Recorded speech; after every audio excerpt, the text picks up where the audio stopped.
பாஷாஸ் கிச்சனில் இன்றைக்கி நம்ம பார்க்க போகிறது என்னோடய மந்த்லி ரொட்டீன். மந்த்லி ஒன்ஸ் நான் வீட்டிலையே மசாலா பவுடர் எல்லாமே அரைச்சிருவேன். ஸோ இது எப்படி அரைக்கிறது அப்படின்றத இந்த வீடியோவில் நான் அவங்க கூட ஷேர் பண்ணிக்க போகிறேன். வாங்க பார்க்கலாம். மந்த்லி ரொட்டீனில் என்னென்ன மசாலா பவுடர்லாம் நான் இன்றைக்கி அரைக்க போகிறேன் அப்படின்றது உங்களுக்கு சொல்லிடுறேன். நீட் மிளகா வச்சு நான் இன்றைக்கி வெறும் மிளகாத்தூள் அரைக்க போகிறேன்.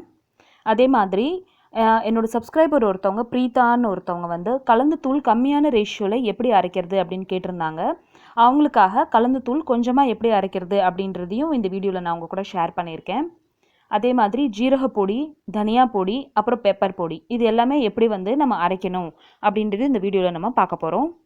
வாங்க ஒரு ஸ்பைசஸாக எப்படி ட்ரை ரோஸ்ட் பண்ணிவிட்டு அரைக்கிறது அப்படின்றத பார்க்கலாம்.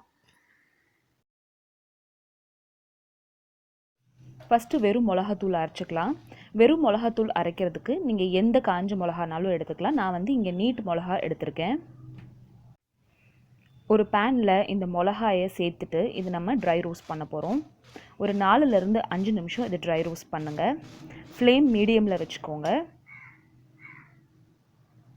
ஒரு 5லேருந்து 7 நிமிஷமாக நான் இதை ட்ரை ரோஸ்ட் பண்ணிகிட்ருக்கேன்.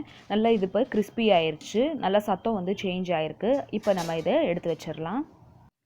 அடுத்து கலந்து தூளுக்கு தேவையான இந்த வெறும் மிளகாத்தூளை ட்ரை ரோஸ்ட் பண்ணிக்கலாம். நான் 200 கிராம் மிளகாவில் 100 கிராம் சில்லி பவுடர் அரைக்கிறதுக்கும் 100 கிராம் கலந்து தூள் அரைக்கிறதுக்கும் இதில் நான் ட்ரை ரோஸ்ட் பண்ணியிருக்கேன். கலந்து தூள் அப்படின்றது ஆல் பர்பஸ் பவுடர். இது நம்மளோட நான் வெஜிடேரியன் குழம்பு வகைகள் இல்லை நார்மலாக செய்கிற குழம்புல எல்லாத்துலேயுமே நம்ம அதை யூஸ் பண்ணிக்கலாம். இப்போ இது ட்ரை ரோஸ்ட் ஆயிடுச்சு. எல்லா ஸ்பைசஸும் சேர்த்து தான் நம்ம கலந்து தூள் அரைக்க போகிறோம். அதனால் இப்போ என்னென்ன அளவில் நான் ஸ்பைசஸ் எடுத்திருக்கேன் அப்படின்றதையும் உங்களுக்கு காட்டுறேன். 3/4 கப் தனியா எடுத்திருக்கேன். 1/2 கப் ஜீரகம் சேர்த்துக்கோங்க. 1/4 கப் கடுகு சேர்த்துக்கோங்க. 1/2 கப் சோம்பு சேர்த்துக்கோங்க. 2 டீஸ்பூன் கடலைப்பருப்பு சேர்த்துக்கோங்க. 3லேருந்து 4 டீஸ்பூன் உளுந்தம்பருப்பு சேர்த்துக்கோங்க. அவ்வளோதான். கலந்த தூளுக்கு நம்ம இந்த மசாலா மட்டும் தான் சேர்த்துக்க போகிறோம். இதில் நம்ம மஞ்சள் சேர்த்துக்க போகிறதில்ல. சாம்பார் பொடியும் கலந்த பொடிக்கும் நிறைய டிஃப்ரென்ஸ் இருக்குது. சாம்பார் பொடியில் நம்ம கருவேப்பிலை சேர்த்துக்குவோம், அப்புறம் மஞ்சள் சேர்த்துக்குவோம். கலந்த தூளுக்கு மஞ்சள் கலந்த தூளுக்கு மிளகா நிறையா இருக்கணும். இந்த மசாலாலாம் கொஞ்சம் கம்மியாக இருக்கணும். மீடியம் ஃப்ளேமில் 5லேருந்து 7 நிமிஷம் வரைக்கும் இதை நல்லா ட்ரை ரோஸ்ட் பண்ணிக்கோங்க. தனியா சோம்போட வாசனை நல்லா வரும். கடுகு வெடிக்க ஸ்டார்ட் பண்ணும். அப்போ இதை நம்ம ஸ்டாப் பண்ணிடலாம். இப்போ வரைக்கும் ட்ரை ரோஸ்ட் பண்ண மசாலாவை ஒரு பிளேட் ஆற வச்சுருக்கேன். அடுத்ததாக ஜீரக பொடி அரைச்சிக்கலாம். அஞ்சரி பெட்டியில் இருக்கிற அளவுக்கு நான் ஜீரகம் இதில் எடுத்திருக்கேன். ஜீரக பொடி அரைக்கிறதுக்கு ஜீரகம் இப்போ நம்ம ட்ரை ரோஸ்ட் பண்ணிகிட்ருக்கோம். ஜீரகம் ட்ரை ரோஸ்ட் பண்ணும்போது ஃப்ளேம் லோ பண்ணிக்கோங்க. கருக விடாமல் இதை நம்ம எடுத்துடணும். பாருங்கள், இப்போட ஜீரக பொடி நல்லா வறுந்துருச்சு. நம்மளோட கலர் சேஞ்ச் ஆகிருக்கு பாருங்கள். இந்த அளவுக்கு இது ட்ரை ரோஸ்ட் ஆனால் போதும். இப்போ நம்ம இதை ஒரு பாத்திரத்தில் மாற்றிடலாம். இந்த அளவுக்கு இது ட்ரை ரோஸ்ட் ஆயிருந்தால் தான் ஜீரக பொடி உங்களுக்கு 1 மாதம் ஆனாலும் நல்லா ஃப்ரெஷ்ஷாக இருக்கும். அடுத்து நம்ம ட்ரை ரோஸ்ட் பண்ண போகிறது மல்லி பவுடருக்கு. மல்லி பவுடர் அரைக்கிறதுக்கு இந்த மல்லியை இந்த மாதிரி நீங்கள் பேனில் சேர்த்துக்கோங்க. மல்லி பவுடர் நம்ம நிறையா யூஸ் பண்ணுவோம் அப்படின்றதுனால கொஞ்சம் நிறையா சேர்த்து போட்டு இதை நான் ட்ரை ரோஸ்ட் பண்ண போகிறேன்.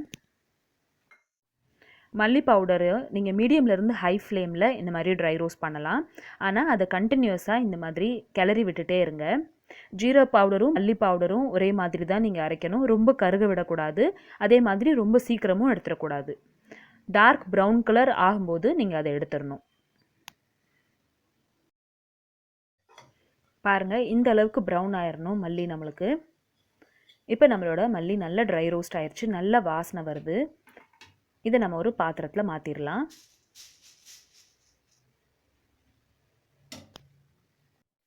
அடுத்து மிளகு ட்ரை ரோஸ்ட் பண்ணிக்கலாம். மிளகுல நம்மளுக்கு கலர் தெரியாது. நல்லா இது வெடிக்க ஆரம்பிச்சிடும். அதில் சூடுபட்ட உடனே அந்த ஸ்டேஜில் இதை நம்ம இறக்கி வச்சிடணும்.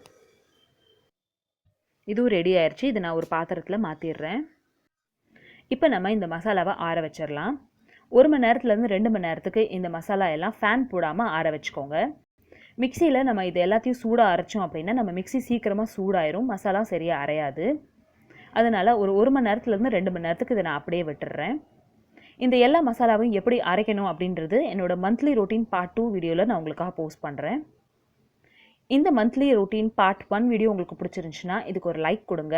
அண்ட் இந்த ஸ்பைசஸ் எல்லாம் உங்களுக்கு நீங்கள் அரைச்சி பார்த்து எப்படி உங்களுக்கு வந்துச்சு அப்படின்றது எனக்கு கமெண்ட் செக்ஷனில் சொல்லுங்கள்.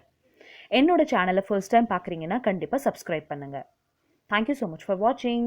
பாய்.